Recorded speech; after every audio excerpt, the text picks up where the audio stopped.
Hey, Marvin. It's making some strange noises up here.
Ladies and gentlemen, good evening, shalom, and welcome to Congregation Shaarey Zedek. I am Rabbi Carney Rose, and along with our President Fanny Levy, who has just made her way into the sanctuary, and our Executive Director, Dr. Rina Elbaz, it is a pleasure to welcome you to Congregation Shaarey Zedek this evening.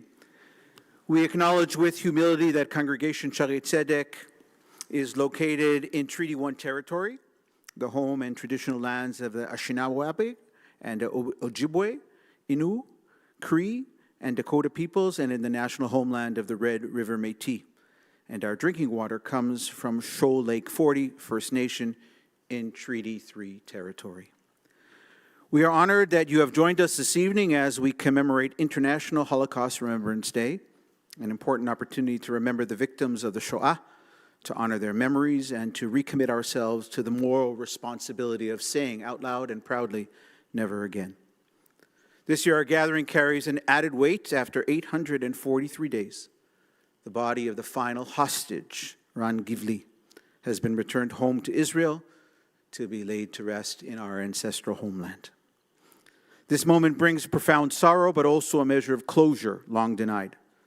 Throughout the painful period, we have come together to advocate tirelessly for the return of both the living hostages and the remains of those who were brutally murdered by Hamas. Many of us have worn these dog tags. If you have one, would you mind taking it out and just lifting it up for a moment, as a visible and constant reminder of the innocent men, women, and children held captive in Gaza. This evening, we invite you to acknowledge the liminal moment in time in which we find ourselves, a time when we're going to take off these dog tags, and if you're able to do so, to bend it or to break it if you possibly can. I'm not sure we're going to be able to do that. It's not so simple, but we're going to take them off after this very long period of time, marking a transition from waiting to remembrance, from anguish to collective resolve. This act does not necessarily mark an ending, but rather just a moment in time. And we commit ourselves once again to justice and vigilance and the end of all hatred. I want us to mark this moment, since we're in a synagogue, with a bracha.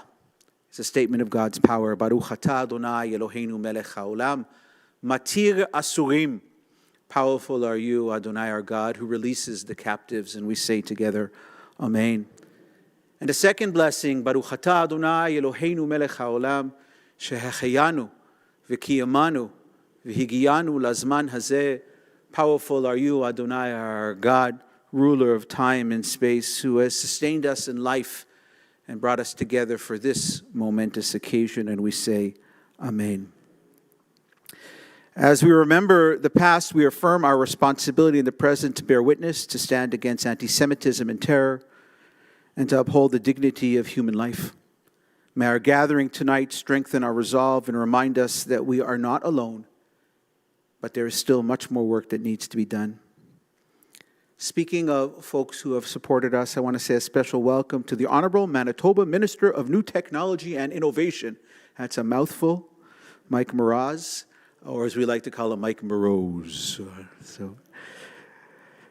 And to a dear friend, MLA from Tuxedo, Carla Compton, who's here tonight as well. Thank you both for your steadfast support.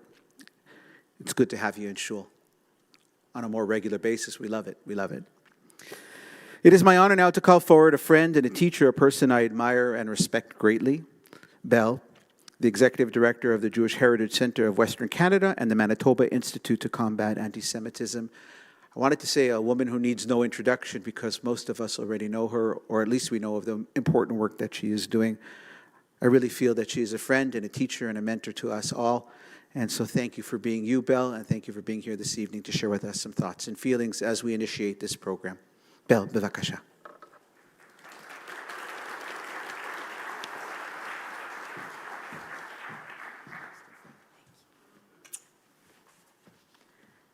Good evening.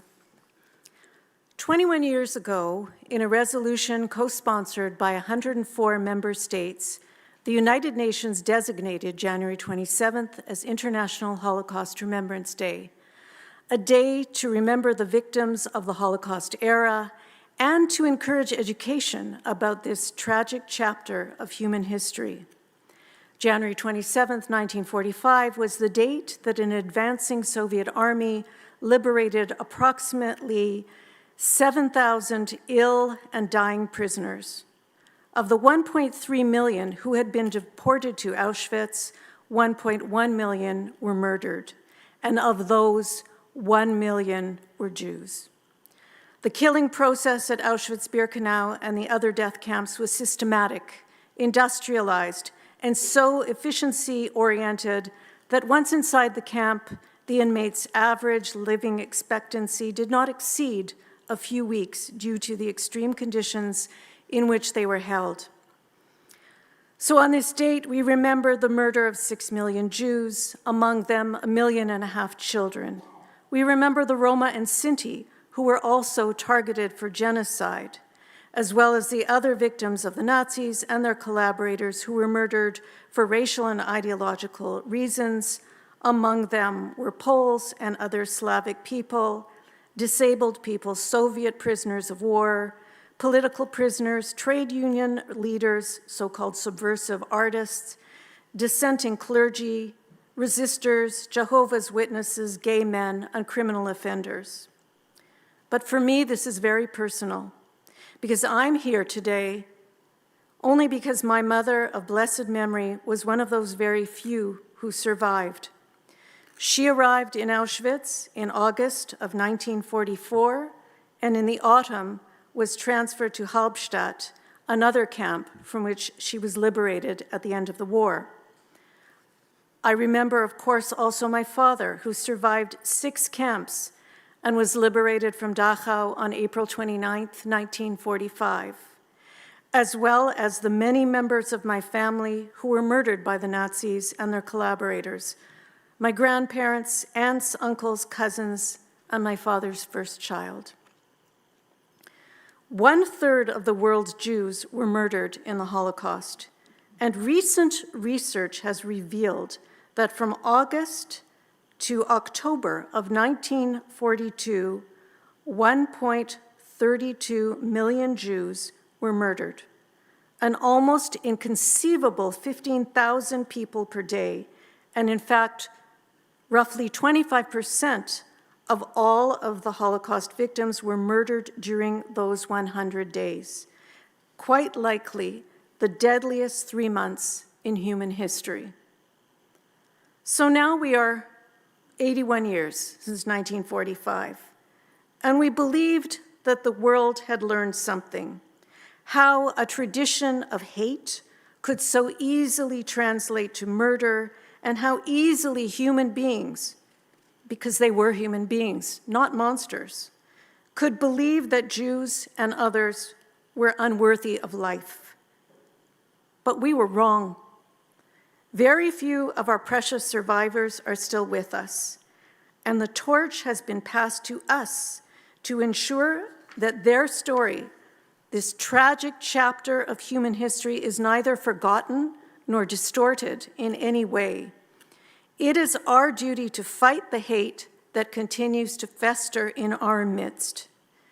Here in Canada, the messages are unmistakable. The attacks have been on Jewish businesses, Jewish and public schools, and synagogues, including this very synagogue. And just last week near Toronto, a sign chillingly read, "Kill the Jews for peace." We're living in what some may call a post-truth world. And with the advent of AI, it is possible to misrepresent just about anything. Websites can easily be found that distort, deny, or invert the history of the Holocaust. Some even have the translation of the title of those websites written in Hebrew to further confuse people. And entire journals are devoted to proving, somehow, that the world has been lied to and that we Jews made it all up. Just today, the Holocaust Academy Summit, as it was called, presented a full day of speakers whose only aim was to debunk the Shoah. Another example is a woman named Caroline Yeager, a hateful denialist who actually took a walking tour of Auschwitz last year and decided that the accounts of thousands of victims, of perpetrators, camp liberators, and Nazi officials, including Auschwitz's most infamous commandant, were nothing but hogwash, a transparent ploy by post-war propagandists to say ugly things about caring Germans. And in fact, she describes Auschwitz as a wonderful place with great meals, 2 post offices, health care, etc. Her comments are brought to us courtesy of a journal called the Barnes Review, which is America's leading Holocaust denial journal and a gathering point for anti-Semites and Nazi sympathizers from around the US. And they were published earlier this year in a slick 48-page booklet entitled Auschwitz, the Underground Guided Tour: What the Tour Guides Don't Tell You About Auschwitz. Just today, our Premier posted a statement about International Holocaust Remembrance Day, as well as a picture of him that was taken when he visited the Holocaust Museum in Washington, D.C. It was a good post. But if you look at the comments, some of which were eventually removed, it was hard for the province to keep up with it. They were incredibly hateful. They were incredibly anti-Semitic. And one that stood out for me was, nobody actually believes this nonsense anymore, you know. As we look at the future, we need to examine just what we can do to ensure that the history of the Shoah, of what I would say was the greatest tragedy, not just for us, but for all of humanity, is not forgotten. And education, of course, is key. The Jewish Heritage Centre of Western Canada is proud to have partnered with the provincial government in the creation of a mandated curriculum on Holocaust education for grades 6, 9, and 11. And in addition to the history of the Holocaust, this curriculum looks at the contributions of Jews to Manitoba and Canada, and includes references to our rich culture and our diversity and who we are. It also very specifically focuses on how to teach about anti-Semitism, because without learning about anti-Semitism, the oldest hatred, it is impossible to understand how easily the hateful ideology of the Nazis was accepted by the masses. We also need to teach students about how those traditional tropes have mutated into the hate and violence we are witnessing today. Now, about 10 years ago on this date, we had a program to mark International Holocaust Remembrance Day. And I will never forget the young Syrian woman, a university student at the time, who approached me after the presentation. And she said to me, "Please keep doing what you're doing. You have to keep doing this. I was raised to believe that Jews made up the story of the Holocaust, and I was raised to hate them. And it was only when I came to Canada and I learned about the Holocaust in school that I understood that I'd been lied to." And we know that decades of education in many Middle Eastern countries teach Holocaust denial, inversion, and hatred for Jews, and even on television shows that are meant for very young children, and in textbooks as well. Of course, we know that far too many people today are lacking in their knowledge about history in general. They're influenced by the echo chamber that is social media, and in turn are all too ready to believe hateful ideas and conspiracy theories about Jews. We are tremendously worried about exhibits that provide a dangerously one-sided view of history.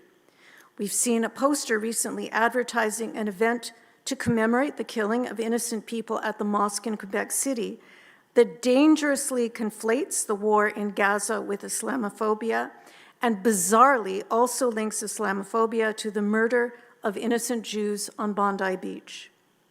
And finally, we must prioritize education on digital literacy so that students can identify reliable resources and differentiate them from AI-generated images and texts, which exacerbate misinformation, disinformation, and Holocaust distortion, inversion, and denial. And so tonight, it is my immense pleasure to introduce an expert on all of these issues and someone I proudly call my friend and colleague. Dr. Andre Oboler is the CEO of the Online Hate Prevention Institute, an Australian charity tackling all forms of online hate and extremism since 2012. He is also an adjunct associate professor at the La Trobe Law School, an expert member of the Australian government's delegation to the International Holocaust Remembrance Alliance, the IRA, and past chair of the Global Policy Caucus for the IEEE. Dr. Oboler has been tackling online anti-Semitism for over 20 years and advises international bodies, national governments, tech companies, and civil society organizations on responses to online hate and extremism. He holds a PhD in computer science from Lancaster University in the UK and an LLM Juris Doctor degree and an honors degree in computer science from Monash University in Australia. Please welcome him.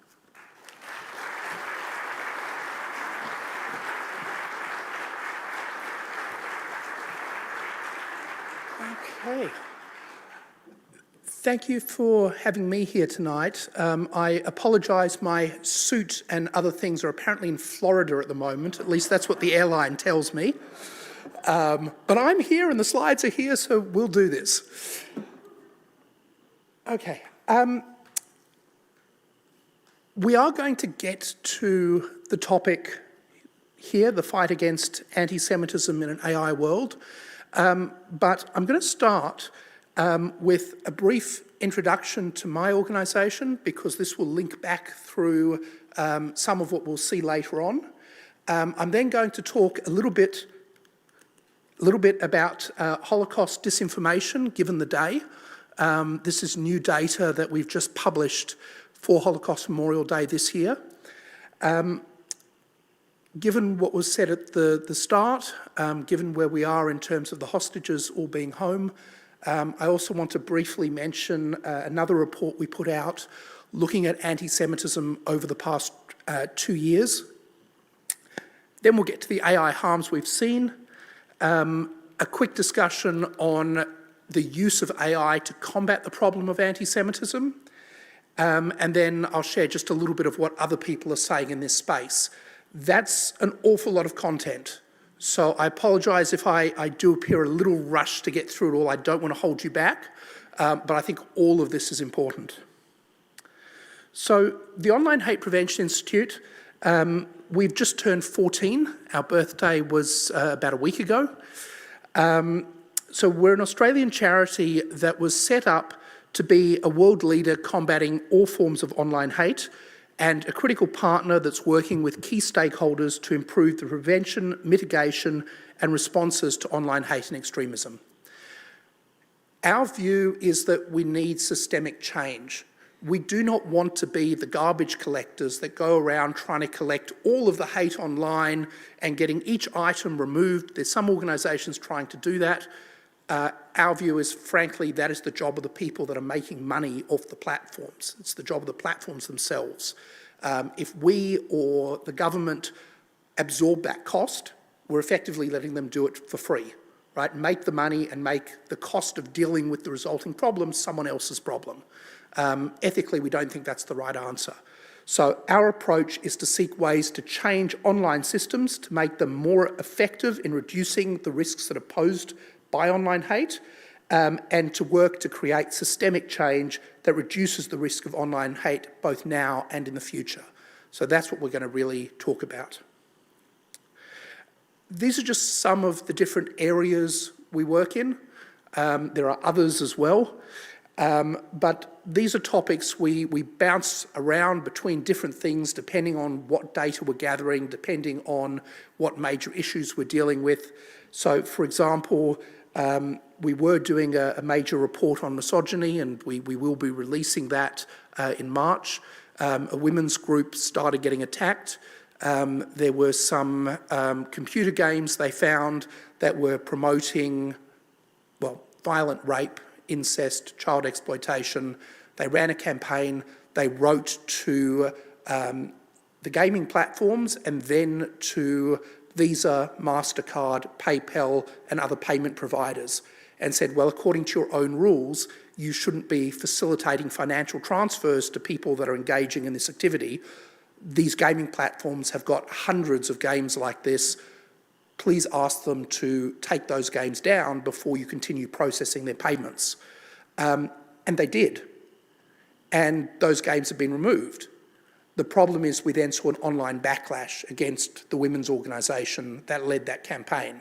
And that included doxing of them, their home addresses were put online, it included death threats, it included AI-generated pornography of them, it included AI images with their heads being chopped off, all sorts of content. I mention this because it ties with our topic about AI, but it shows it's not just an anti-Semitism problem. This is an online problem in general. And we deal with all these different topics, and what we learn on one topic, we apply to the next. That said, for the last 2 years, since October 7, more than 50% of all of our work has been on anti-Semitism. And that's because anti-Semitism has skyrocketed, as I shared with you a year ago today. How we tackle this is by improving real-time understanding of online hate and extremism, which means understanding its volume, how much of it there is, its nature, what is the language and the types of hate, how is it spreading, and what risks does it pose. We mitigate those risks. Yes, we do secure content removal. So last week we gave Facebook about 500 items of anti-Semitism and other forms of hate related specifically to the Bondi terrorist attack that occurred last month. We're waiting to see how much they take down. Before we gave them our list, we'd reported all the items individually, and off memory, out of about 500, something like 20 of them had been removed through the normal process. So we're very pleased that we have the contacts, that we can give them the data and get it properly looked at and have discussion about where things may be borderline, etc. But there's only so much any civil society organisation can do, or even any government. So we really need the tech platforms to get it right themselves in the first place. We champion changes to the technologies, the policies and the law, and we'll talk more about that later. We provide expertise to the platforms, to government, to intergovernment organisations and to civil society. We deconstruct hate messages to support counter-speech, explaining what's wrong with them. We support public education and we provide expert advice.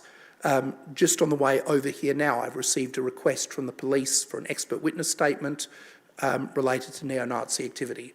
So this is another sort of thing we're just doing constantly in the background. This is a letter from a vice president at Meta sharing the impact of our work. You know, I get asked, well, how do you show you're having an impact? And I say, well, the easiest way to do that is to ask one of the key stakeholders that uses our data. And you can see here that they welcome the high quality analysis and advice we provide, the cooperation with industry, civil society and government. They use the work we identify on their platforms to help them respond better to emerging trends and behaviour. And they use our advice to inform their policies, their products and their partnerships. That's real impact, because that changes the online world, right? And we do also work with a number of the other tech companies as well. So moving on to October 7 to today. Something I have learnt is trying to get the report out, sometimes you should pause. We released a report on the 2 years. We were trying to release it on October 7, and we ran a little bit late. By the time we actually got this report out, it was released after one lot of hostages had been released and in the hour or two before the next lot was released, which means absolutely nobody saw this report. But timing is everything. But I'm sharing it here for you, and I've shared it with others. This report looks at exactly what happened in the 2 years after October 7. We collected, that's actually the exact number, 14,776 items of online anti-Semitism. From this data, we can see the trends. So over that 2-year period, across 10 different social media platforms, how was it going up and down? We can see the nature of the anti-Semitism, what narratives were being used, which narratives were more dominant on which platforms, how did that change over time? And sometimes we see a major change. And the only explanation for a major change is that something changed in the world, okay, which usually means something changed in the way the platform was responding. Either the level of hate went up because they stopped dealing appropriately with something, or suddenly it's almost vanished, because they suddenly recognised that something is anti-Semitic and started properly dealing with it. So we can see all that with the data. We can also see the AI-generated content in the wild, right? We're not talking theoretically. The stuff I'm going to share with you, you know, this is real examples from real monitoring. First though, our Holocaust-related data. Over 5,000 items of Holocaust disinformation. That's 5,000 items out of that pool of 14,000. Almost 15,000. And you can see a breakdown. You can see that 6% of it is comparing Israeli policies to Nazis. Right? That is a large component of the data. Okay? Over 1,000 items, 1,000 examples we have just of that. We have another one there glorifying the Holocaust or suggesting it didn't go far enough. Never mind denial, this is actually saying it happened and it should happen again. And again, we've got over 1,000 items of that. Okay, this is not a random thing someone posted that we can just ignore. This is a pattern. Denying the Holocaust, almost 900 items. This content comes from 10 different social media platforms. A number of those platforms have policies against Holocaust denial and distortion. Some of this data comes from those platforms despite their policies. A lot of it also comes from far-right platforms where neo-Nazis are openly active and actively spreading this content, including organising to spread it through to mainstream platforms. And here's just 3 examples.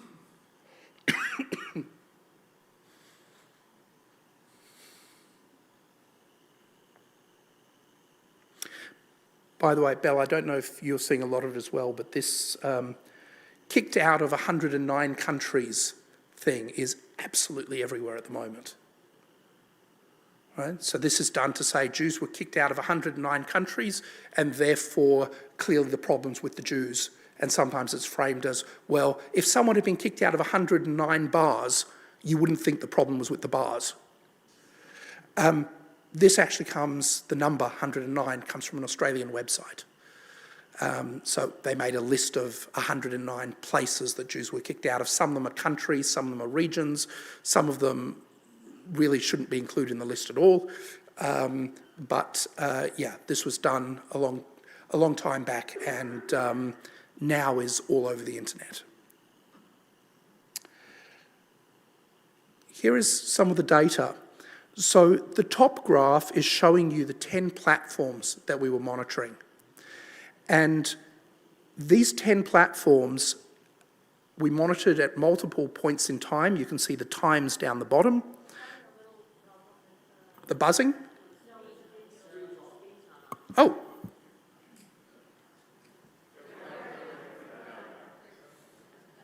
It's very hard to analyse graphs if you can't see them. I promise you there is a graph and it has lots of data on it. Did you see the examples before or should I go back one? Okay. So those were the examples.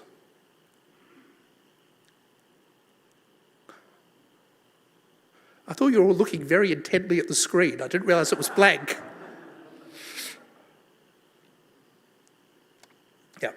Okay, so what you're seeing now, I hope, are 10 graphs at the top. Each represents the data on a different platform. The very far left bar in blue is the level of anti-Semitism. And to explain what that is the number of items of anti-Semitism our staff would collect in 8 hours of monitoring. So sometimes we do more than 8 hours and we just ratio it back to get the right number for what 8 hours would be. So the blue is the baseline. We did a year's worth of data collection from October 2022. We happened to finish collecting the data on September 30th, 2023, a week before October 7. And you can see how it then spiked with the red bars. And that red bar is the average in the 3 months after October 7. What's interesting is the blue bar is not a real baseline. The blue bar is an elevated baseline based on higher anti-Semitism because of COVID. So Belle was in a meeting with me where we presented at IRA on the impact COVID was having on anti-Semitism. And we were concerned at that point about how much higher anti-Semitism was. That's now the low point we're using. So you can see how it shot up, and then the yellow bars show how after, the average over the remainder of 2023 was much lower. It did drop. And the problem is, since the middle of last year, on many of the platforms, it's been climbing. On some of them, once the ceasefire was announced, it started going down. So you can see that on Reddit, for example. On others, like, for example, Facebook, it's not going down. Right? And if you look at Facebook, we're pretty much at the same level we were immediately after October 7. If you look at TikTok, we're much higher than we were immediately after October 7. So over these 2 years, anti-Semitism has, not only grown because of the war in Gaza, etc., it's normalised itself and set a persistent pattern in society that unless we can address it, we will be dealing with for, a generation or two to come. This is the problem we've got. The graph down the bottom is a very high-level look at the nature of that anti-Semitism. Most of it is traditional anti-Semitism, and that's true at every sample we took, all time slices. The next highest is the Israel-related anti-Semitism. However, on the next slide, I'm going to break this down to a finer level of detail. Each of those 4 categories is made up of multiple subcategories. Here are the subcategories. So in the previous graph, I'll just jump back, when we talk about Holocaust-related content, that is category 1. When we talk about incitement to violence, that is category 2. Traditional is 3, Israel is 4. And you can see here, category 1 point something is the subcategories of category 1. And that's the Holocaust-related content. But what I want to focus on is the Israel-related content, category 4. And you can see that about half, perhaps a little more than half, of all of the Israel-related anti-Semitism is in one category, category 4.4. And if we look at the key next to it, I apologise, it's really small, category 4.4 is describing Israel or Israelis using anti-Semitic words or imagery, for example, claims of Jews killing Jesus or blood libels. In other words, category 4.4 is actually just category 3, but instead of talking about Jews, you're talking about Israel, Israelis, or Zionists. And that is where most of the Israel-related anti-Semitism is. It's not anti-Semitic because it talks about Israel, Israelis, or Zionists. It's anti-Semitic because it talks about them while using traditional anti-Semitic tropes. So it is very clearly anti-Semitic, and I don't care what definition of anti-Semitism you want to use, all of them will agree that that is anti-Semitic. So all of the debate and discussions about definitions, etc., are actually dealing with a tiny fraction of the problem. Just to show you again one example of the most common form. So the most common form of traditional anti-Semitism is promoting traditional anti-Semitism such as blood libels, claims that Jews killed Jesus. And that's what you see on the right. Almost half of all the data we gathered included some element of this, even if it then also included other categories. So what you're looking at is a picture of Jesus on the cross, Israeli soldiers, an Israeli pointing to Jesus on the cross saying Hamas did it, and then you have the comment down the bottom, same evil Jews who killed the prophet of God, Jesus Christ, who called them Synagogue of Satan, are the same Jews who are committing genocide today in Palestine. So again, I'd say the language being used here, this is not actually coming from a Christian source. This is an attempt to use Christian anti-Semitism coming from a probably Muslim source, tying it to the conflict.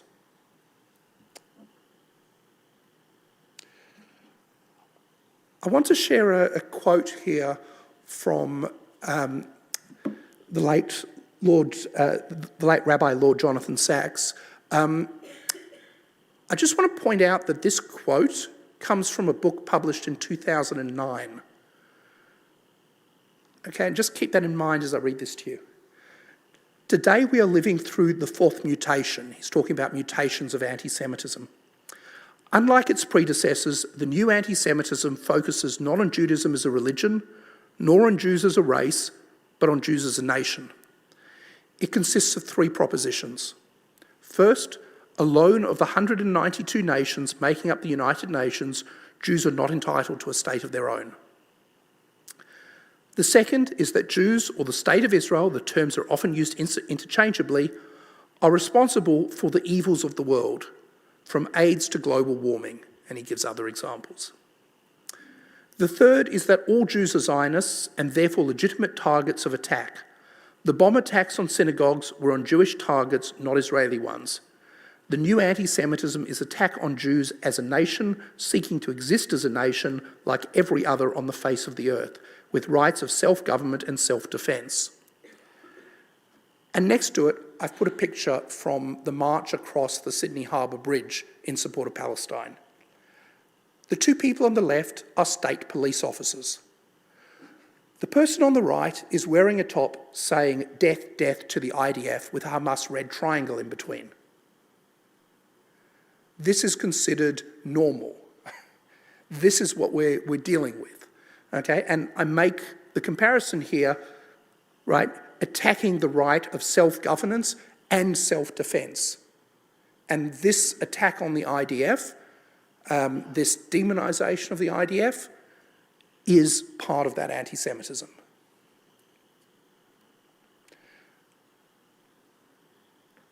The report I mentioned before, 2 years since October 7, in it we discussed the concept of racist anti-Zionism, which builds on what Rabbi Sachs said. Racist anti-Zionism moves beyond opposition to Zionism as an ideology and into expressions of hostility and incitement to hate and violence against people who identify as Zionists or are positive to Israel. It rejects or discards the idea that this is anti-Semitic. The racist anti-Zionist narrative that has emerged following October 7 holds that, quote, Palestinians have a right to eliminate their oppressors, end quote. This narrative dehumanises Zionists and justifies and celebrates attacks on Jews and Israelis. It implies that Israel deserved the October 7 terrorist attacks, but also that attacks on Jews around the world are justified, with some making an exception for anti-Zionist Jews. Those who point out the racism in this are accused of weaponising anti-Semitism to silence Palestinian voices, and increasingly the charge of anti-Palestinian racism is being used to silence legitimate concerns about anti-Semitism. This is from the report we published 2 months before the Bondi terrorist attack in Australia. Okay, note again the discussion about legitimising attacks on Jews. That's what the anti-Semitism does. After Bondi, we put out a new report. This report only recently came out about a week ago. The racist anti-Zionist narrative following October 7 is that Palestinians have a right to eliminate their oppressors. We show examples of this in the atrocity glorification section of this report. This narrative dehumanises Zionists and, depending on its flavour, either justifies or celebrates attacks on Jews and Israelis, including those killed at Bondi. And the report is filled with actual examples of what we said it was doing 2 months earlier. Racist anti-Zionism seeks to exclude mainstream Jews from society by declaring their belief in Israel's right to exist as a Jewish state unacceptable. It justifies exclusion, persecution, and incitement to violence against Zionists. Since the vast majority of Jews are Zionists, directing hate or violence against Zionists is just another way of targeting Jews. And there's an example there. What terrorists? Bondi Beach was just desserts. The Jews got 5 minutes in Gaza. That was the response to 15 Jews in Australia being gunned down. Sorry, 15 people. A couple were not Jewish. As part of that, on the left is something posted a few months after October 7, justifying the October 7 violence. It quotes, and I've checked it, it's accurate, the UN General Assembly resolution, reaffirms the legitimacy of the struggle of peoples for independence, territorial integrity, national unity, and liberation from colonial domination, apartheid, and foreign occupation by all available means, including armed struggle. The bit in the dark blue is not accurate. It says all forms of resistance against a military occupation are legal under international law. Firstly, the United Nations General Assembly does not make international law. Only the Security Council does that. It's just an expression of belief of the General Assembly. It does not change the law. Secondly, nothing there suspends the Geneva Conventions. Nothing there suspends war crimes laws. The blue text implies it does. At the bottom, we have another post posted after October 7. Posted after the Bondi Beach attack. Australia arms Israel. The revised Geneva Conventions authorise reprisal attacks by genocided people. This is due to the genocidal actions of Israel and their sponsors, Australia alone. The attack on Bondi Beach was legal to anyone who supports basic human rights for Muslims. Zionist invaders have sworn to destroy them and simply do it literally at the rate that the sporadic Western headlines will allow. Everything in that is complete nonsense. There are no revised Geneva Conventions that allow this.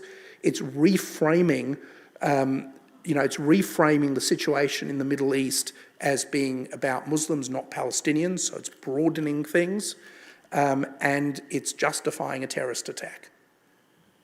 The second, I would argue, directly flows from the first. The first opens the door to the second. The first justifies attacks on civilians in Israel. The result is also attacks, deadly attacks on Jews around the world. Okay, now we'll get to today's topic of AI. I apologise for diverting, but I thought all of that was important. So I want to go back to 2021. This is an early example of an AI tool. So this is a white supremacist who set up something using a programmatic interface that would automatically post to Twitter for them. I believe it was Twitter then rather than X. If the screen vanishes, someone tell me. They made 11,000 posts. There were only 12 unique messages in those 11,000 posts. Instead, they were just cycling through them, automatically reposting them. All of their posts had a hashtag that says Ozpol on them. This is the main hashtag used for political discussion in Australia.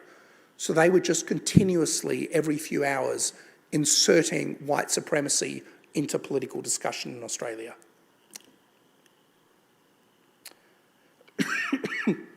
This is an early example of AI image generation. This is actually doing something that's been used for scams, where people would go and use AI to generate goods that they would then put up on something like eBay to sell, even though the goods don't actually exist. So people would pay money and then they'd run off with the money. In this case, the goods that have been produced, yes, they look very cute. They're also very, very deeply anti-Semitic. Okay, you have to look at a particular one and start deconstructing what you're seeing. The first one has a smiling Jew with a knife and fork with a baby on the plate. That is blood libel. Okay, you can see below it one with the Jew laughing happily on the pile of money. Okay, each of these is an anti-Semitic trope turned into a little statue. And you can see even the COVID one in the bottom left corner. And that's 3 years ago now we were starting to see that, almost 3 years. We then see AI being used to generate cartoons. This image is designed to look cartoonish. It's not designed to look real or like goods, but it's using a number of anti-Semitic tropes. In this case, it's demonisation of Jews and also suggesting Hitler was actually a good guy because Hitler is missing from hell. But that's where the Jews belong. Right, this sort of content being rapidly created by AI is designed to be shared on social media. Okay, low effort to create new content. We then have photorealistic synthetic images, and we'll come more to this later. This one is, showing a meme that Jews are controlling the entertainment industry. So you have a very Jewish-looking figure puppeteering Taylor Swift.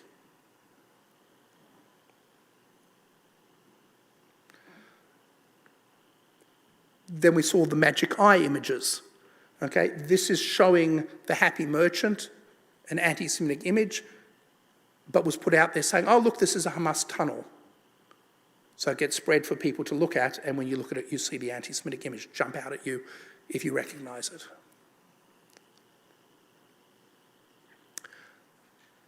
The next few slides focus on one person, an account called Julon Musk that we traced through a large part of last year, using AI to generate anti-Semitic videos, lots of anti-Semitic videos.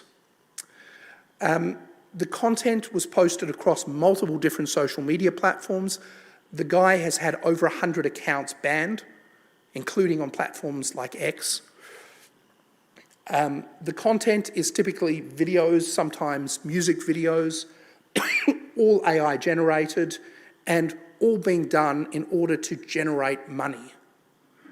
So he promotes this content with a link to his profile on a website called Buy Me a Coffee. That has not shut him down despite complaints being put forward. Their argument is, well, we don't see anything seriously wrong with what he's doing on our platform. What he's doing elsewhere is another story. So you can see an image at the top with Trump. There are guardrails in AI. One of the guardrails is it often won't show a rabbi or a traditional, Jewish person in traditional religious Orthodox dress, but it will show a priest, which is close enough if you then go and slap a Magen David on them. So you'll see a lot of this guy's rabbis are actually priests, complete with the collar, Catholic priests, who have giant Magen Davids on them. In this case, the rabbi/priest is Donald Trump. And it's a music video with him expressing his love and loyalty to Israel, that he'll do whatever Israel wants. The videos down the bottom, the bottom 3 images, are from a single video where it's showing this idea that Jews are responsible for mass immigration. And it shows the rabbi figure going out and meeting a boat of illegal immigrants coming in, and then it uses a poster from the Goyim Defense League, an unrelated anti-Semitic organisation, with their poster, every single aspect of mass immigration is Jewish. This person has been working to beat the system. We reported the first account of theirs we found on Instagram. Meta removed it. They immediately returned with a new account, and that account rapidly grew because they drew back their audience from other platforms, other channels, saying, rejoin, this is where I am now. We've been monitoring them across 6 different platforms. One account at the end of May last year, in 24 days, had grown from nothing to over 7,000. That's the number of followers they have, and you can see it there. These are their TikTok accounts, all with variations on the same profile picture and name. They also encourage their supporters to go out and create more accounts with their name.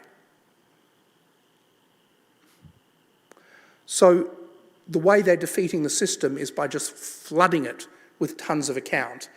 And the platforms are very careful. They don't want to suspend an account except as a last resort. So every one of these requires a huge amount of effort to get it removed, and instead they just bounce between them. Most of their videos, as I say, are AI-generated videos. They keep making new ones rather than reposting the old ones.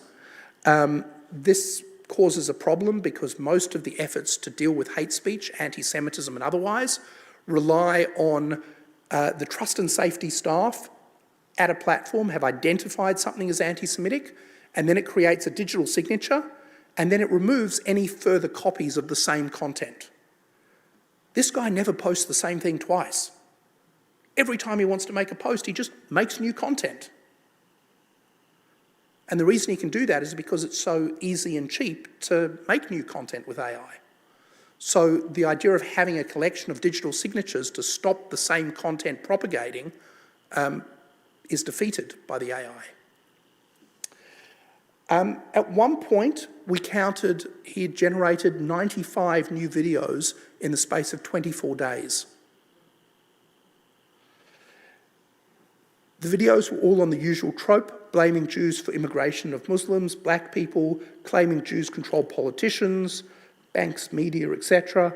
And then there's a lot of deep sort of meme law, internet law, that's embedded in these cartoons as well, in these videos as well. What does meme law mean? So, building on internet culture. Okay, so memes, the term meme comes from Richard Dawkins when he talks about the selfish gene, and he says a meme is an element of culture that is transmitted from person to person, but it can morph and change as it moves. And anti-Semitism is a classic example of a meme. Anti-Semitism, as Rabbi Sachs was saying, anti-Semitism morphs and changes. Meme is well So meme law, law is L-O-R-E really. We're talking about the culture of the internet and things that are now part of that culture, right? And a large section of it is developed on platforms like 4chan. So it comes often from platforms associated with the alt-right, the far right, and then moves into the mainstream. So it's just a synonym to meme culture. Yes.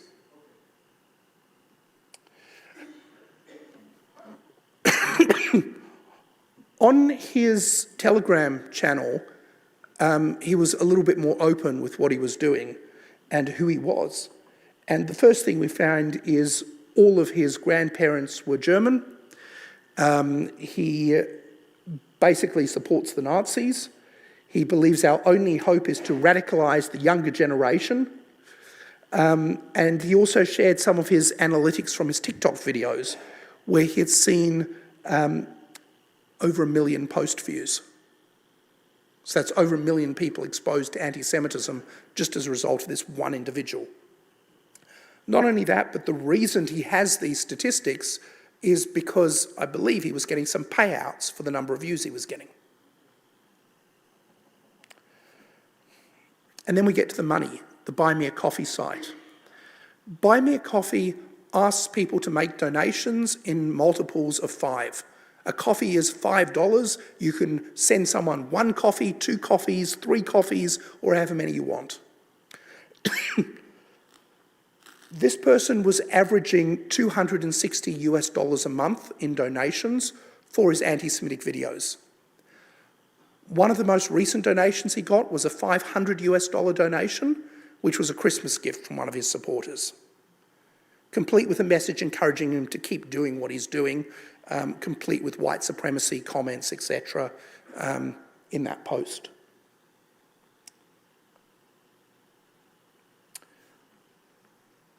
So AI is supposed to have guardrails to prevent it being used to create exactly this sort of content. Clearly, it doesn't work. We've discussed the rabbi example already. AI also doesn't understand the signals.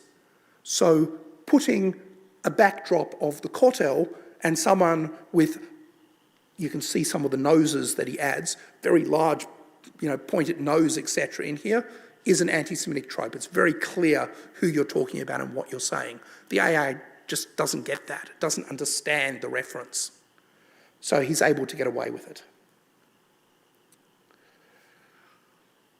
Moving away from that one individual, I'm now going to bring this much more recent.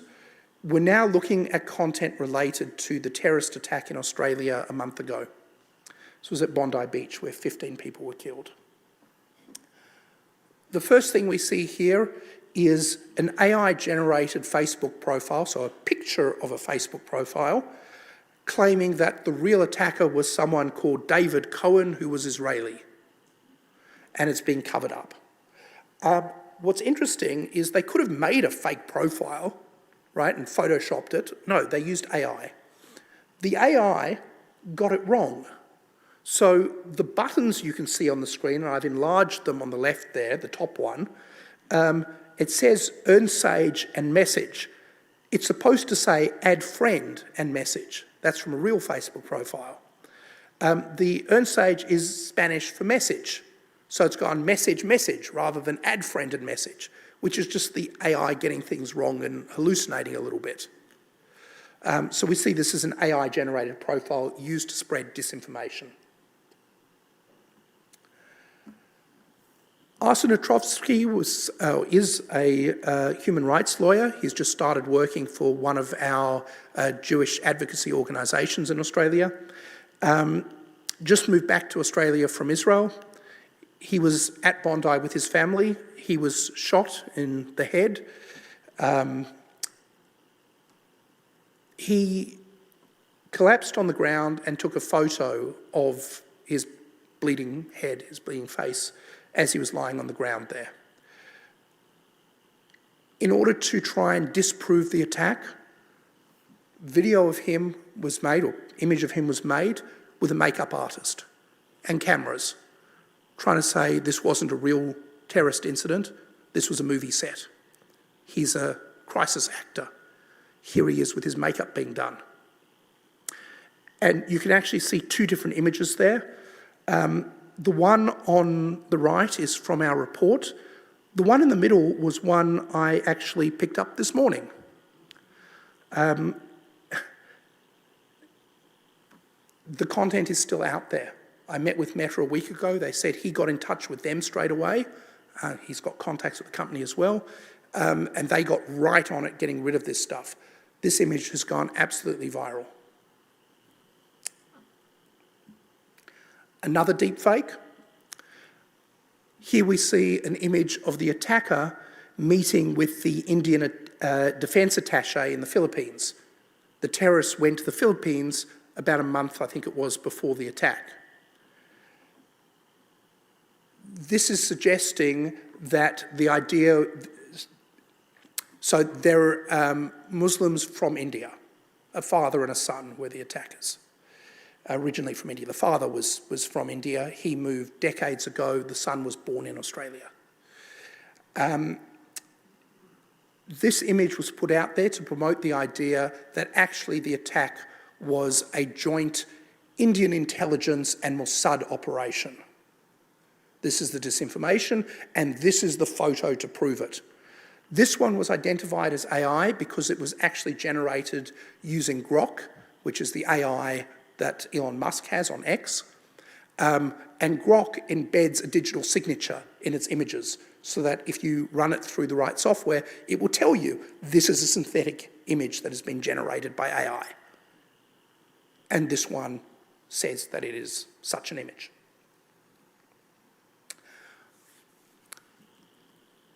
Something disturbing here. So I'm going to share some ChatGPT discussion with you. This starts on December 18th. That's 4 days after the attack. I've left out the start of the conversation. The start of the conversation asked about the recent attack at Bondi and asked for the names of the victims and news sources.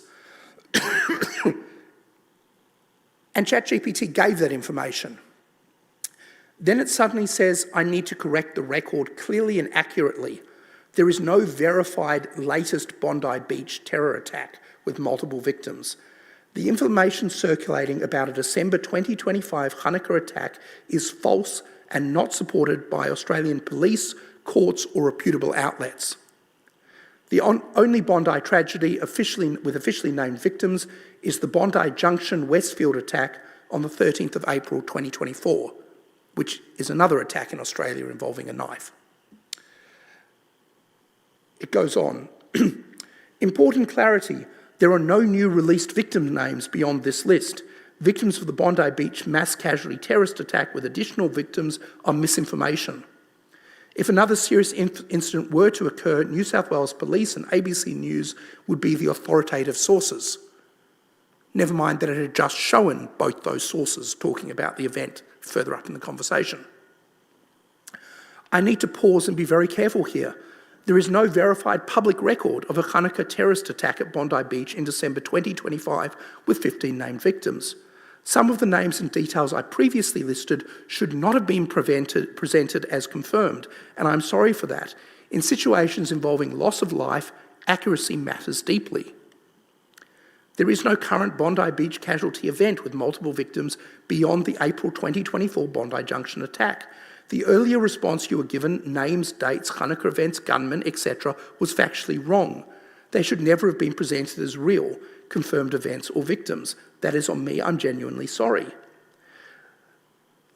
Let me ground this cleanly once and for all. The reality, only one Bondi area attack with named victims exists. And it gives details. No December 2025 Bondi Beach terrorist attack, no additional victims. What is not true? A separate latest Bondi Beach terrorist attack, additional victims beyond the 6, lists names or updates that tie to a false scenario. That wasn't you being wrong, that was you being pulled into a mess of misinformation, and I take responsibility for not stopping it immediately. Later in the conversation, ChatGPT explains itself. It talks about what contested means inside the AI.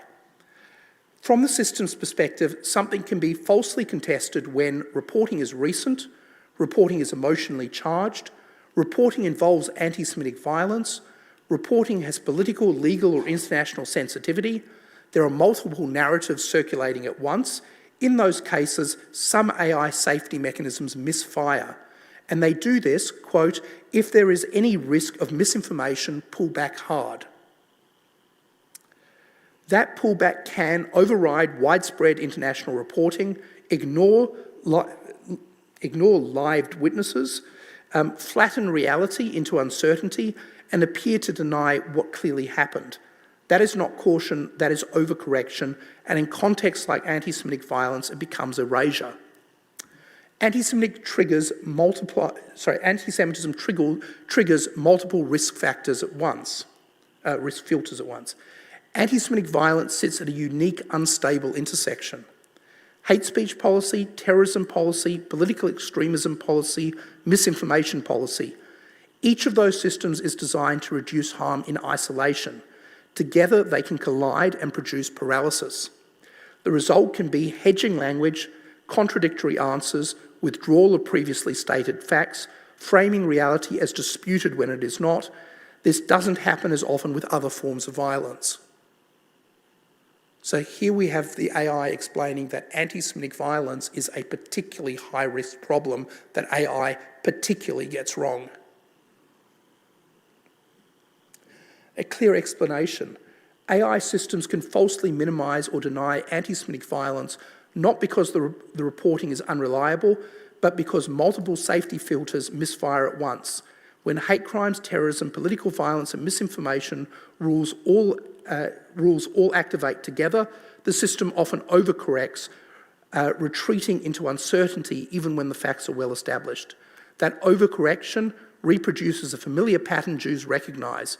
Are we sure? Is it unclear? This is disputed, which functions as erasure, even if unintended. The danger isn't just factual error, it's an epistemic harm, undermining trust, memory and safety. That framing is accurate, non-inflammatory and hard to dismiss. And then it was asked why it did this, and it came up with multiple explanations for why 15 people could not have been killed. The first is the lack of a coroner's report. Coroner's report is required in an incident like this by law. They go, there is no coroner's report, therefore it didn't happen. There is no coroner's report yet, because there are 15 dead people the coroner is currently working with. New South Wales Police formal casualty confirmation. Not all of the victims' names were announced immediately. Some were held back so family could be notified. Matilda's last name wasn't released at all, the 10-year-old girl who was killed. The AI is seeing this as signs that it's not real. Court proceedings must reflect the death count. Days after an attack, there are no court proceedings yet. So again, what it's getting wrong is timing, that it can't handle something recent. Wikipedia and media echo is not independent confirmation. So despite what it said before about trusted sources, it's quite happy rejecting something that even all of the mainstream media is agreeing on, saying, well, that might just be confirmation bias, that they're repeating each other.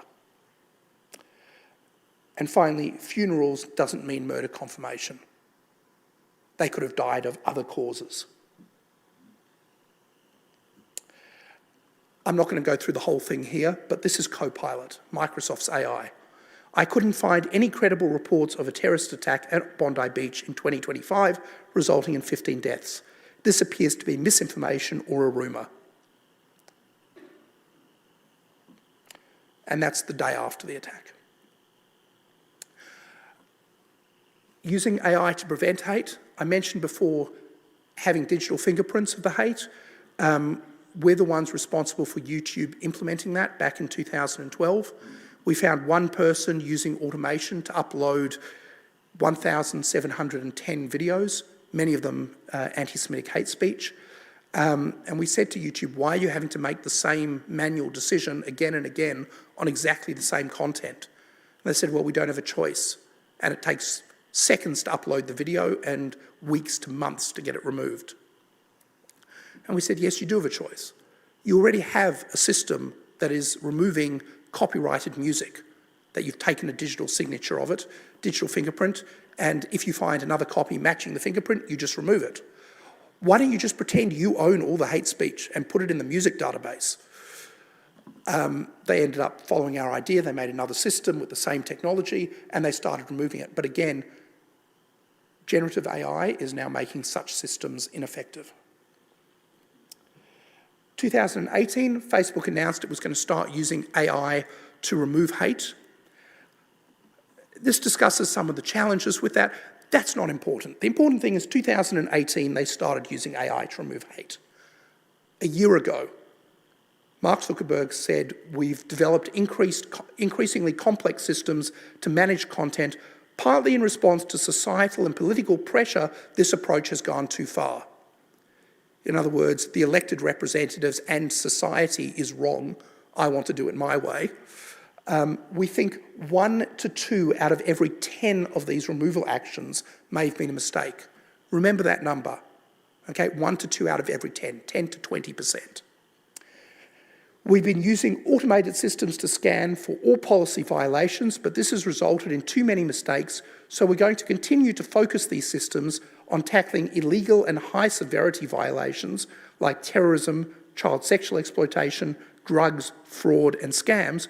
For less severe policy violations, like hate speech, we're going to rely on someone reporting an issue before we take any action. In other words, we're rolling back the AI that we were promoting some years ago as a solution to automatically deal with this problem at scale. Here's the results.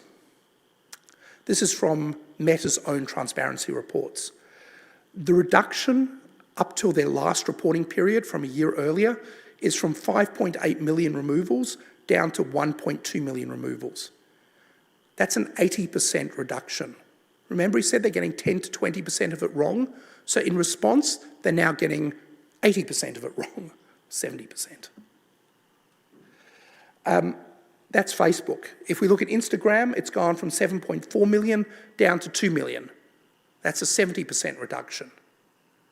So these efforts have gone from a small problem that they think they might be removing things wrongly to a massively larger problem that they're not dealing with the hate. I had a conversation with Meta last week with senior people there, and we were discussing our data, and they said, yeah, but a lot of your data is comments. We're not focusing on the comments. We're focusing on, not as much. What's important to us is the posts, and the posts that are getting high visibility. I said, well, that's a mistake. You need to deal with all of the hate. And where you have news articles, statements from prime ministers, things like that that are generating huge amounts of discussion, those comments become their own forum. Those comments become what reflects the views of society and shapes them. Ignoring the comments isn't dealing with the problem at all.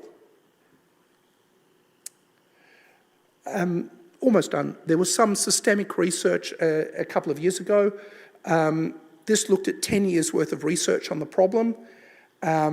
It went through 463 research papers, and what we found from that, not us, the researchers, was that automatic detection was far from satisfactory. All the research said more research was needed. Most of the research, 47% of all research, was on Twitter data, not the other platforms. And a lot of the rest was on YouTube. 41% of data sets used on the training had under 5,000 items in them. Another 14% had under 10,000 items.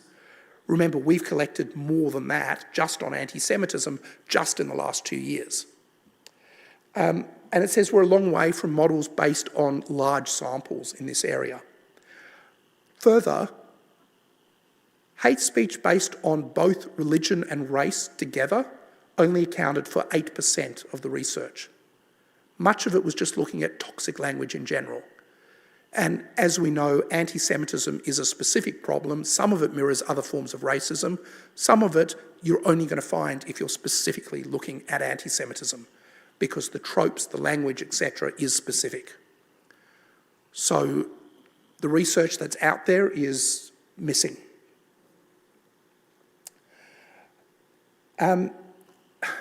There are a number of organisations now claiming they can use AI to detect anti-Semitism. That number is growing. Those claims have actually been there for decades, and a lot of it is doing really poor jobs. What they're finding is lots of very similar content. So you can do the same thing with a search that most of them are doing. If you want to search for "kill the Jews" on Twitter, you can get lots of results. You know, put in phrases, you know, "Jews kill Jesus." Put it into any platform, see how much content you get. Those are the sorts of things the AI is getting. It's not getting things like the racist anti-Zionism I spoke about. It's not getting the things that are tied to real-world events. It's not getting the denial of the Bondi terrorist attack, for example. These are things that need human intervention. You need to have experts, you need to have public reporting, you need to have a whole system. The Decoding Anti-Semitism project found that to get 80% recall, that means to have the system identify 80% of the anti-Semitism that's out there, they needed to reduce the level of accuracy they wanted all the way down to 50%. In other words, half of what they were getting was not anti-Semitic. So the only way this sort of a level of AI accuracy is useful is if you're using it in order to queue things for your human team to then look at. But even then, if you rely on the AI to find the content, there is a lot of anti-Semitism that will be missed. Because 80% recall, finding 80% of the anti-Semitism that's out there, means 20% of what's out there is never even making it into the list in the first place.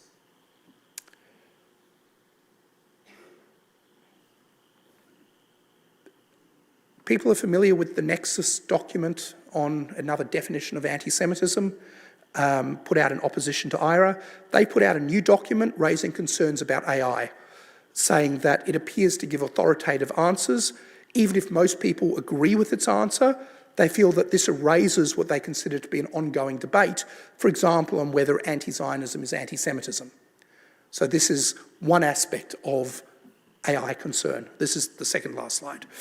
The ADL have been using large language models like ChatGPT, asking them for their agreement with various anti-Semitic statements. And what they're finding is significant problems, that a lot of the AI tools will accept and agree with anti-Semitic statements, and they won't reject anti-Semitic tropes when it's put in front of them. Grok went full Nazi at one point. CNN reported on how easy it was to influence the AI models, particularly those that are relying on getting access from things that are put on the internet, because there's a lot of mis and disinformation on the internet, and that is influencing these AI agents, particularly when we're looking at a recent live event. UNESCO warned in 2024 that generative AI can enable malicious actors to seed disinformation and hate-fueled narratives, but it can also inadvertently invent false or misleading content about the Holocaust. So that brings it back to today. And that was the last slide. Thank you very much.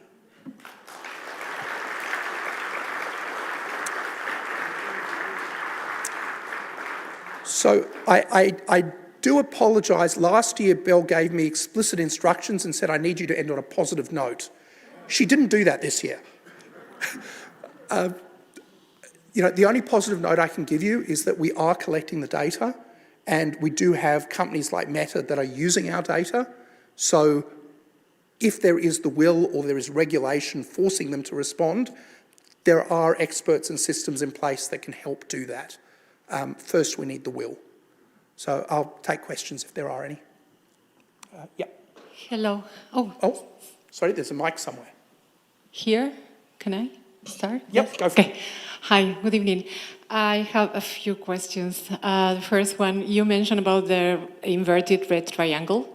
How long or how does it take for Meta, for example, to associate this as hate speech, because it is in the profiles of the users, it is everywhere. So, and this one is related. The second one, it is how much you need to report, how many people need to report certain comments or posts so that the people in Meta decide that, oh, this is hate speech. And my last question, but I have more, but anyway, I will let everybody. What is the role of the UN in creating blood labels or inventing labels, for example, like extreme cold weather in Gaza, and then you see a lot of generated AI videos that are completely fake with accounts that have millions of followers? Thank you. Okay.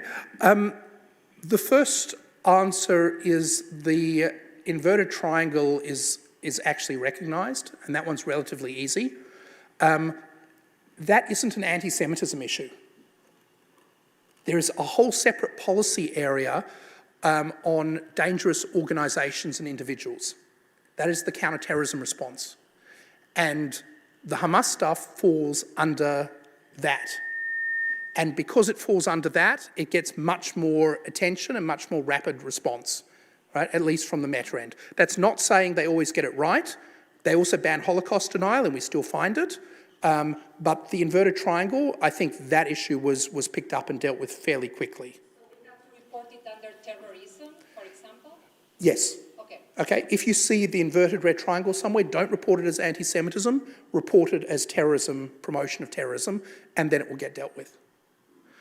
As to how many people need to report something, the answer should be one.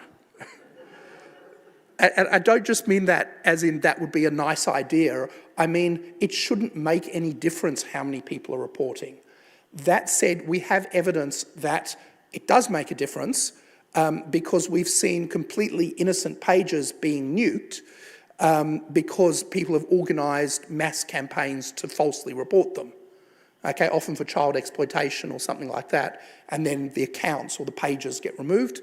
And we've been in a lot of discussions with Meta about, hey, this account seems to be under a volumetric attack and it's false reporting, and we get it restored. Okay, so there does seem to be a point where decisions are being made by AI based on a lot of people are reporting this. Okay, but that shouldn't be happening. A lot of the decisions right now seem to be you report it, and then the AI will look at what you reported. And then the AI will reject your report. And then you will appeal. And then the AI will look at it again. Expecting the AI to get a different answer the second time is just wishful thinking. So the AI will reject it again. Then you have to appeal it again. And at that point, it might go to a human. Okay, what we do is we get people to also report things to us via our system, and we literally meet with Meta and we give them spreadsheets full of examples. Right? And we have mobile phone numbers for staff. And we're talking directly to some of the senior people. We're not going through, I mean, we report it to the regular system too. The only reason we do that is so that we have the evidence that it didn't work. So I hope that answers the three questions. Yep. Okay, next question. Yep, well, who's got the mic? Okay, you get to choose who asks the question. The power of the mic. Hi, thank you for the presentation. So you talked about post-Bondi Beach, and was like post-October 7th, in less than 24 hours, the Jews, we were blamed for what happened. So where did that come from? Was that the same thing? Was it the same process? So October 7, you may have seen the content with claiming there were helicopters from Israel that were shooting at the people, and right? That was manufactured information coming out of hostile countries that was deliberately trying to distort that narrative.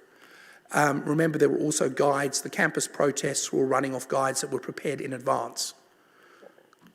So we're not dealing with a random incident that they're on the back foot of. We're dealing with something that looks fairly coordinated. We saw the same sort of reactions after the Bondi Beach attack. Those were more, we did see state actors stepping in. I have one example of a Turkish newspaper claiming that the Iranians say that Mossad is behind the attack and presenting it as fact. A very large Turkish newspaper. we're seeing geopolitics using social media to try and spread disinformation. And when governments are behind it, when we have state actors, we're talking very large resources, we're talking large numbers of people, we're talking advanced technology, all the pieces are there to cause major problems. So I think that's a large piece of it. Yep. Thank you very much for your talk. When overt anti-Semitic content is difficult to remove, is there a way forward to train either AI or to train the humans that are checking on the AI about dog whistle anti-Semitism that I've had the experience of speaking to people and I say, that's anti-Semitic. They say, what do you mean? And I know what I mean, but that's my question. Yeah, so we have an interesting situation in Australia right now. About a year ago, maybe a bit longer, we were in consultations with Meta, as were many other people, and Meta recognised that in many cases the use of the word Zionist is simply a code word for Jews. They've recognised that.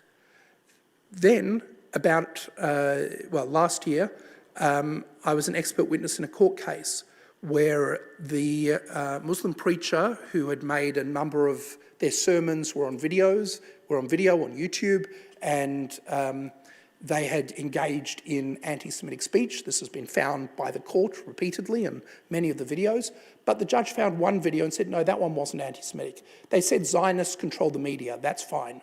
That's a criticism of Zionism, right? The judge also said that, I know this wasn't really discussed in the evidence, but this is my ruling on it.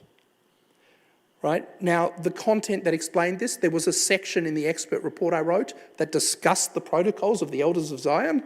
It was in there. Had the judge actually put it to the lawyers or put it to the expert, it would have come out. But they didn't. They made an assumption.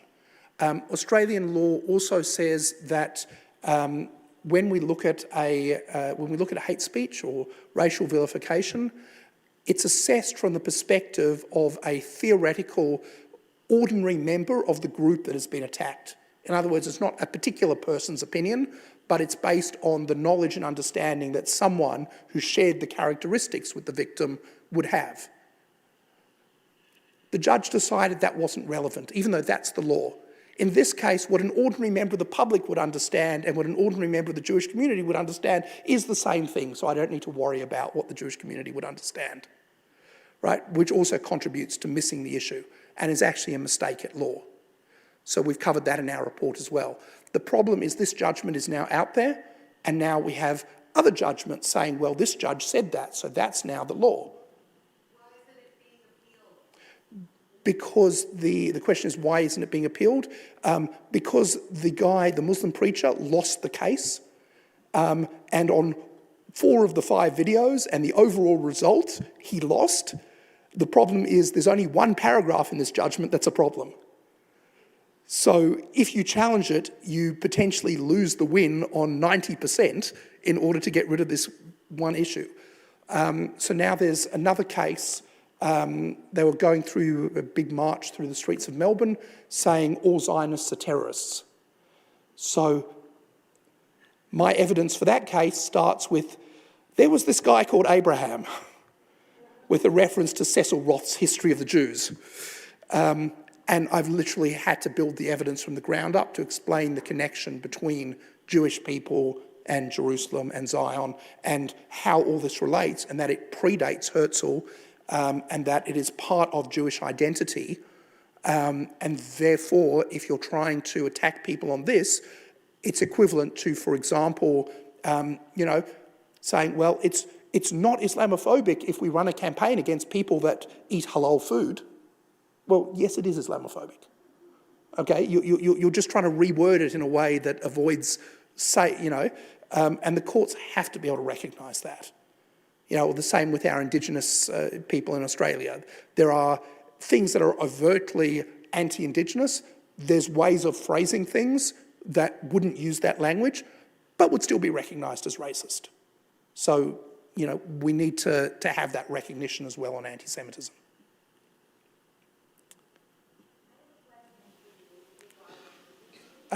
Your mic isn't on, I don't think.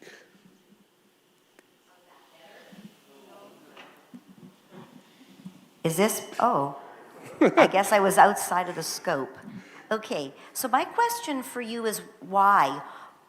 I have a suspicion that it was really to change the public focus from the Oslo Accords that were moving along very nicely in October 2023 to focus public opinion on the Palestinians so that they could get the world off the Oslo Accords. I'm wondering what you think about that, because I don't think it's really about helping the Palestinian people. I think they're being used again. What do you think? Yeah, look, it's the Abraham Accords that were really taking off, and that was leading to Israel's normalisation within the Arab world. And Hamas is really just a part of the Muslim Brotherhood. The Muslim Brotherhood, more generally, doesn't like this because what they want is to have a Muslim-only super state, a caliphate, and Israel stands in the way of that. And other Muslim countries, Muslim countries normalising relations with Israel undermines that plan and undermines their ability to gain power. So that's where it came from. Hamas wanted to reassert their power.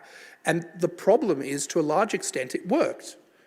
Okay, after October 7, being pro-Palestinian for many people was being pro-Hamas, right? We saw, pictures of the gliders being used. We've seen the red triangle pop up everywhere. That's not a Palestinian symbol, that is a Hamas symbol. So, the question is, the evidence is out there. I mean, I don't need to tell this audience, but the evidence of Hamas's involvement in terrorism, in war crimes, in human rights abuse is out there. Since the ceasefire, the number of Palestinians that have been killed by Hamas in reprisal attacks is also huge, right? We just don't see it in the media.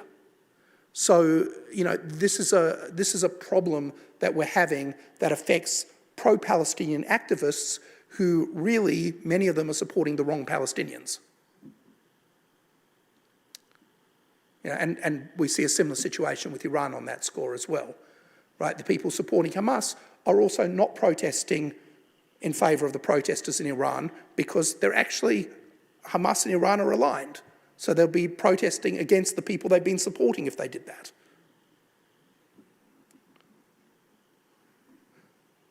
Yep. So, obviously growing up now in a world where AI is going to be, the new technology, it is the new, kind of internet, is there ever going to be a place for AI in the fight against, anti-Semitism and anti-Zionism and, what we're seeing today? So the short answer is yes. Okay, firstly, the only way to deal with hate speech in social media at the scale that social media operates is going to be to use AI. And that's, if we go back a bit, that is exactly what was recognised in 2018, that we need automated tools to help fix this. The problem is the will to do that.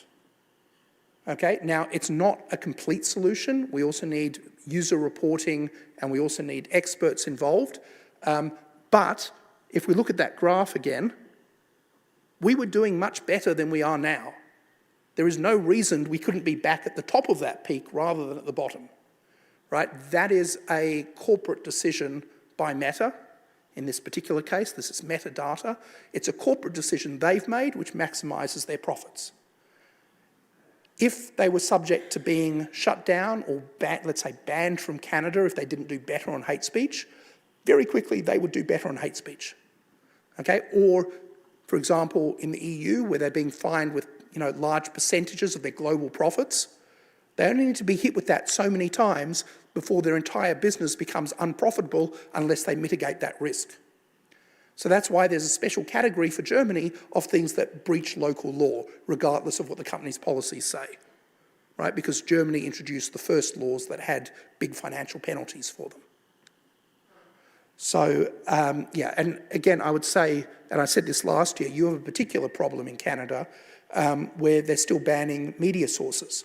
So not only do you have disinformation spreading, you have the counter to disinformation being actively blocked by the platforms, right?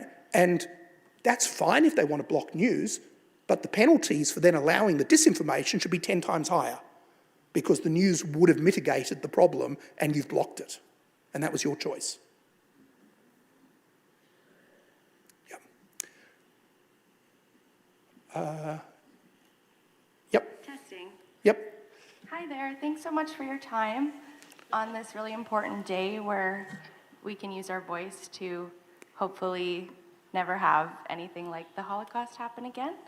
My question is about how do you see young people and social media platforms? I'm wondering, as young people are growing up in a world with social media that has a lot of negative harms associated with that, I see a lot of the problem in the world due to a lack of education and empathy, and I wonder how we can educate an uneducated public about our shared history and what mechanisms we can do to empower empathetic young people to have a louder, larger voice, and for very important anti-hate rhetoric that they can own as their own, who are not just Jewish. Yeah, if you could further that discourse, thank you. Yep. Okay, I've got to say, in some sense, you're asking the wrong person, because I'm the person that comes from the country where young people don't have social media anymore, at least not until they turn 16.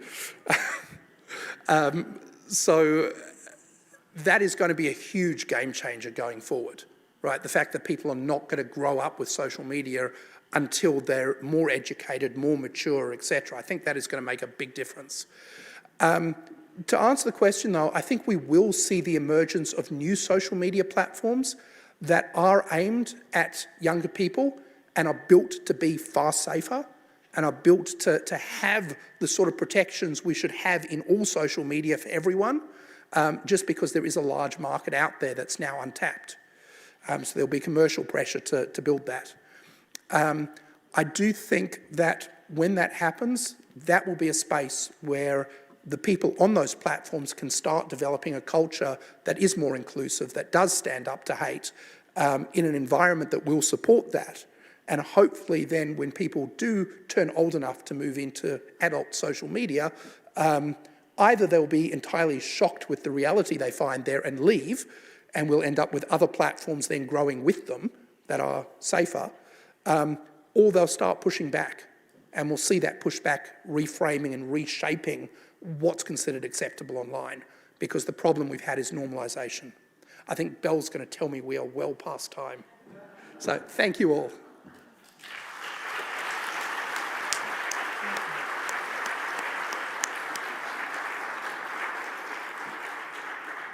I want to thank you again, Andre, for this extraordinary talk and all the important information that we've learned. And if anyone would like to get in touch with Andre after this evening, you can just write to me or just look up online Hate Prevention Institute. And I think the more that, as difficult as it is to hear this information, the more we are aware, the more we can fight back against it. And thank you to all of you for coming. Thank you for Zedek for hosting us. Thank you for Marvin at the back for making everything work. And thank you.